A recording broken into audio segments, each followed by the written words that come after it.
जी हाँ शायद साहब, ये जो -1 वाली बात इतनी चल रही है, एक बहस चल पड़ी है, ऐसा तासर मिलता है कि आपकी पार्टी जो है उसको कुछ लोग इसके हक़ में हैं, जब कुछ लोग ख़िलाफ़ हैं। शहबाज शरीफ साहब भी एक ज़माने में इसके हक़ में थे, लेकिन मैंने जो आपकी देखी है तकरीरें वगैरह, आपका तो तासर मुझे यही लगता है कि आप समझते हैं कि हक़ में हो या ना हो, ये चल नहीं सकता।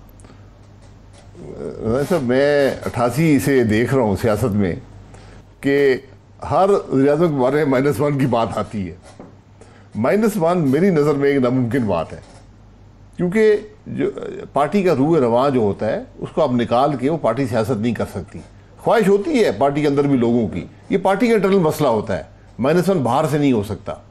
लेकिन ये पहला वज़ीर-ए-आज़म है जिसने खुद -1 का जिक्र किया है, ये पहला वज़ीर-ए-आज़म है। जी हाँ बिल्कुल। और वो जो एहतसाब की बात कर रहे हैं असेंबली में जी, और कह रहे हैं कि अपोजिशन वाले जो हैं जिनको मैं एहतसाब कर रहा हूँ, एहतसाब कौन सा किया है, उसके पास कौन से इख्तियारात है एहतसाब के, कह रहे हैं ये -1 करा रहे हैं। भाई हम करा रहे हैं तो किससे करा रहे हैं? -1 तो पार्टी के अंदर होता है। पहले उसने कहा जी चॉइस नहीं है, अगले दिन आके कहा जी जब 160 वोट पड़े, 172 नहीं हो सके, अक्सरियत असेंबली में नहीं दिखा सके, 2 हफ्ते मेहनत करती रही हुकूमत, 2 हफ्ते इशाइया दिया, लेकिन जब वोट पड़े थे 160 थे। और इसके बावजूद कि बहुत से कोरोना से मुतासर अरकान असेंबली, उनको भी लाया गया, उनको भी लाया गया, फिर भी मामला पूरा नहीं हुआ। तो प्राइम मिनिस्टर बौखलाया हुआ है, दबाव में है, हुकूमत नाकाम हो चुकी है। हकीकत तो ये है जो वो तस्लीम करने को तैयार नहीं है कि उनकी हुकूमत पाकिस्तान की करप्ट तरीन हुकूमत है, नाकाम तरीन हुकूमत है। हर मसला उसने पाकिस्तान का बढ़ाया है, कम नहीं किया। मैं आपसे भी पूछता हूँ, आप बुजुर्ग हैं, कि आप ये बता दें 2 साल में इस हुकूमत का एक मुस्बत काम बता दें, एक अचीवमेंट बता दें। हाँ ज़रा बड़ा लगता है, सोच विचार करना पड़ेगा। हाँ, लेकिन इतना ज़रा जो होती है बात कर देते हैं, इसका नुकसान भी होता है। सिर्फ यही आप कह सकते हैं, अगर कोई इसको प्लस पॉइंट कहें। जिस तरह PIA के बारे में जो इंक्वायरी रिपोर्ट थी, आपसे मैं इसलिए पूछ रहा हूँ कि आप एविएशन से आप वगैरह तल्लक है, और मुझे पता है कि आपको आपकी हॉबी भी है और आप इसके मुताला भी करते हैं, यानी एडमिनिस्ट्रेटिव पोजीशन में तो रहे हैं, आप एंटरप्रेन्योर भी हैं। लेकिन जिस अंदाज से ये इंटरिम रिपोर्ट PIA की जारी की गई, क्या इस तरह किया जाता है? और फिर ये जो पायलट्स वाला मामला है, इसको इसके साथ नती कर देना, ये कहाँ तक इसको दानिशमंदी कह सकते हैं आप? नहीं, इसमें तो कोई दानिशमंदी नहीं है। देखिए, ये बड़े हसास मसले होते हैं। जो इन्वेस्टिगेशन हो रही है ये हुकूमत नहीं करा रही, ये हुकूमत नहीं होती। ये इसका नाम पहले सेफ्टी इन्वेस्टिगेशन बोर्ड होता था, जो इंडिपेंडेंट होता है, उसका हुकूमत से कोई ताल्लुक नहीं होता। अब उसको एयरक्राफ्ट एक्सीडेंट इन्वेस्टिगेशन बोर्ड कहते हैं, AAIB। ये इंटरिम रिपोर्ट जारी करते हैं। आप इस रिपोर्ट का पैरा 4 पढ़ लें। ये तमाम इन्वेस्टिगेशन किसी पर इल्ज़ाम लगाने के लिए नहीं होती, ये पायलट गलती कर गए या कंट्रोलर कर गए या जहाज़ ख़राब था, वो रिपोर्ट कभी भी ये नहीं कहती। इस रिपोर्ट का मकसद ये होता है कि आइंदा एक्सीडेंट को बचाया जाए। ये किसी को सज़ा देने के लिए, किसी को बचाने के लिए नहीं होती। हुकूमत इसको हर वज़ीर मुख्तलिफ अंदाज से बयान करता है, रिपोर्ट में ये नहीं है, रिपोर्ट में ये है। इसका हुकूमत से कोई ताल्लुक़ नहीं है। ये रिपोर्ट 6 महीने बाद आए, साल बाद आएगी, इसका एक ही मकसद होगा कि आइंदा इस किस्म के सबक हासिल करके एक्सीडेंट से बचा जाए। अब जो लाइसेंस का मसला है वो बहुत पेचीदा हो गया है। वो मसला बड़ा आसान था कि ये शक है कि जो written exam civil aviation authority लेती है, रिटन एग्ज़ाम, उसके अंदर चीटिंग हुई है।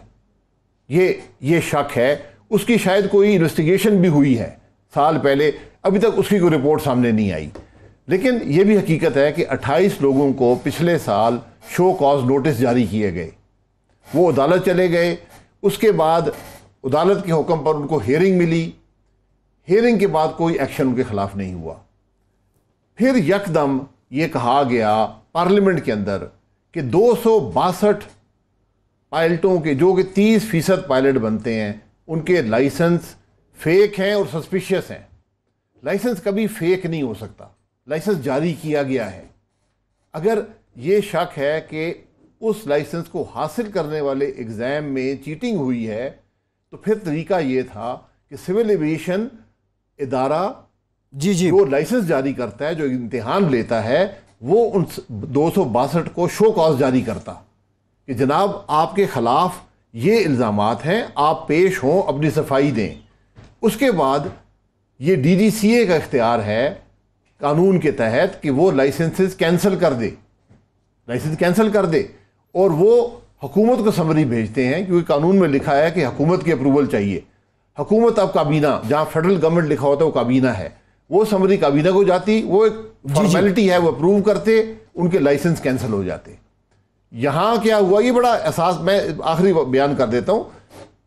तमाम एयरलाइनों को खत लिखे गए कि आपके इतने पायलट हैं, इनको आप ग्राउंड कर दें। अच्छा, ग्राउंड कर दें। और फिर ये लिखा गया कि इनके खिलाफ अब सिविल एविएशन रूल्स के तहत तहकीकात होगी और इनको सफाई का मौका दिया जाएगा। यानी आपने इल्ज़ाम लगाने से पहले उनको सजा दे दी, उनकी बदनामी कर दी, और अब कह रहे हैं कि इन्वेस्टिगेशन होगी। और एयरलाइन को तकरीबन ग्राउंड कर दिया, PIA को। PIA भी ग्राउंड, सारी ग्राउंड हो गई। अब दुनिया में कोई आदमी भी, आप कोई मुल्क भी आपका लाइसेंस मानने को तैयार नहीं है, जिसका मतलब ये है कि कोई पाकिस्तानी जहाज़, कोई पाकिस्तानी पायलट, कोई पाकिस्तानी इंजीनियर वहाँ नहीं जा सकेगा। ये यूरोप में और UK में इम्प्लीमेंट हो गया है, बाकी भी उनको फॉलो करेंगे। तो आपने बग़ैर तफ्तीश किए, बग़ैर इल्ज़ाम लगाए, ये हर मुल्क में होते हैं इस किस्म के वाक़यात। उसका तरीका ये होता है कि लाइसेंस कैंसिल करें, बस इतनी बात है। ठीक है, एक ब्रेक लेते हैं, ब्रेक के बाद जब वापस आएंगे अब्बासी साहब ये भी जानेंगे कि पीपल्स पार्टी के साथ आपके मामलात कैसे हैं और नून लीग के अंदर क्या चल रहा है। ब्रेक के बाद इस पर बात करते हैं, हमारे साथ रहिए।